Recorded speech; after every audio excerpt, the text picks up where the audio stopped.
2 जून 1947 जब दिल्ली के एक कमरे में करीब दर्जन भर लोग मिलकर करोड़ों लोगों का भविष्य लिखने जा रहे थे।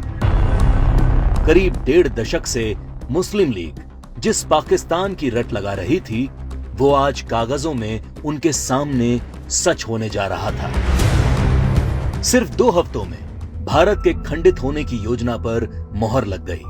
भगवान राम के बेटे लव का बसाया लाहौर, ढाकेश्वरी माता का तीर्थ ढाका, गुरु नानक देव जी का जन्म स्थान ननकाना अब 2 टुकड़ों में बंटने जा रहा था।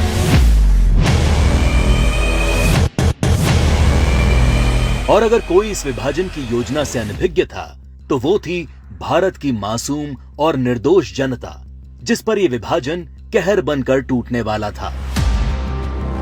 1947 को अंग्रेजों द्वारा किया विभाजन देश का पहला विभाजन नहीं था। अंग्रेज इससे पहले 1905 में भी बंगाल का विभाजन कर चुके थे, लेकिन उस विभाजन का पहले बंगाल में और फिर पूरे देश में इतना मुखर विरोध हुआ कि अंग्रेजों को 1911 में अपना फैसला वापस लेना पड़ा था। विभाजन का जो काम अंग्रेज 1905 में नहीं कर पाए, वो 1947 में करने में कैसे सफल हो गए? तो जो बात 1905 के बंगाल को 1947 के भारत से अलग बनाती है, वो है कांग्रेस पार्टी, मुस्लिम लीग और भारतीय कम्युनिस्ट। 1905 में बंगाल विभाजन के विरोध के बीच ही 1906 में मुस्लिम लीग का जन्म संयुक्त बंगाल के ढाका में हुआ।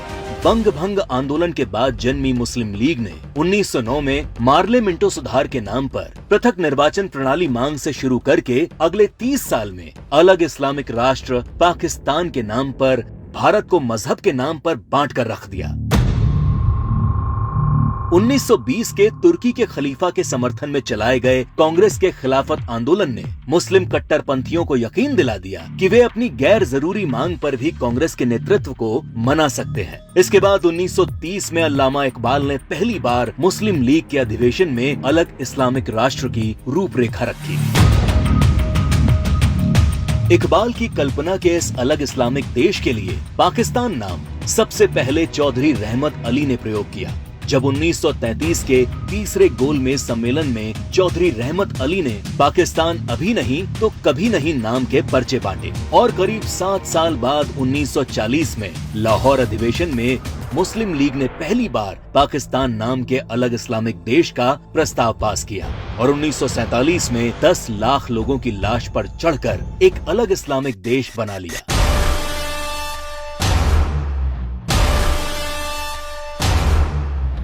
और जिस भारत ने 1905 में बंगाल का विभाजन नहीं होने दिया, वो भारत 1947 में भारत विभाजन नहीं रोक पाया, क्योंकि कांग्रेस के जिन नेताओं पर लीग के सामने खड़े होने की जिम्मेदारी थी, उन्होंने अंत समय में बिना भारत के लोगों को विश्वास में लिए विभाजन का प्रस्ताव स्वीकार कर लिया। देश तोड़ने के इस खेल में एक हिस्सा भारत के कम्युनिस्टों ने भी निभाया, जब कम्युनिस्ट नेताओं ने भारत को 14 राष्ट्रों का समूह बताते हुए भारत विभाजन को मुस्लिम राष्ट्र के आत्मनिर्णय का अधिकार बता दिया। साल 1945 में अग्रणी कम्युनिस्ट सिद्धांतकार कॉमरेड जी अधिकारी ने मुस्लिम लीग की मांग को न्याय संगत बताते हुए एक थीसिस दी।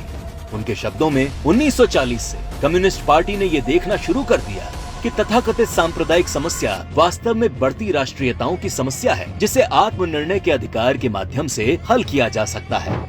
यदि हम इसके प्रगतिशील सार को देखें, तो पाकिस्तान की मांग वास्तव में पंजाब, पठान, सिंध, बलूचिस्तान और पूर्वी प्रांतों की मुस्लिम राष्ट्रीयताओं के क्षेत्रों के आत्मनिर्णय के अधिकार की मांग है।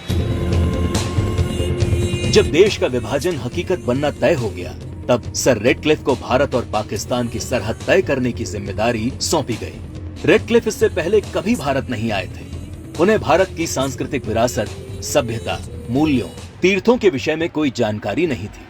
3 सप्ताह में तय कर लिया गया कि कौन सा हिस्सा पाकिस्तान कहलाएगा और कौन सा हिस्सा हिंदुस्तान।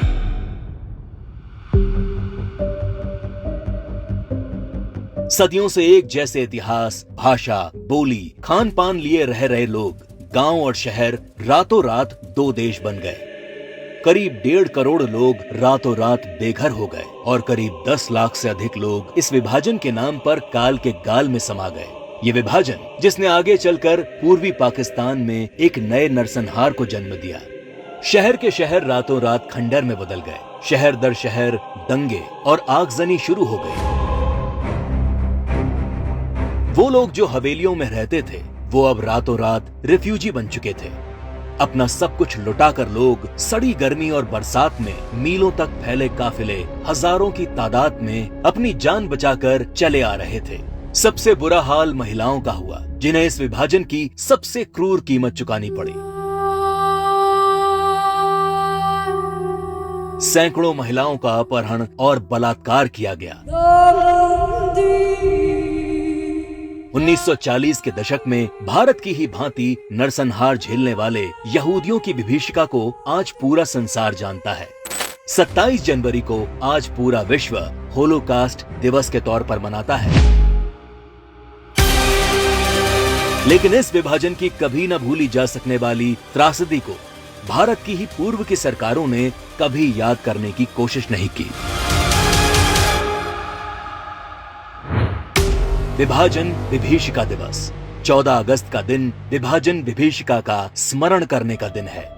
14 अगस्त का दिन अटल जी की इन पंक्तियों को दोहराने का दिन है।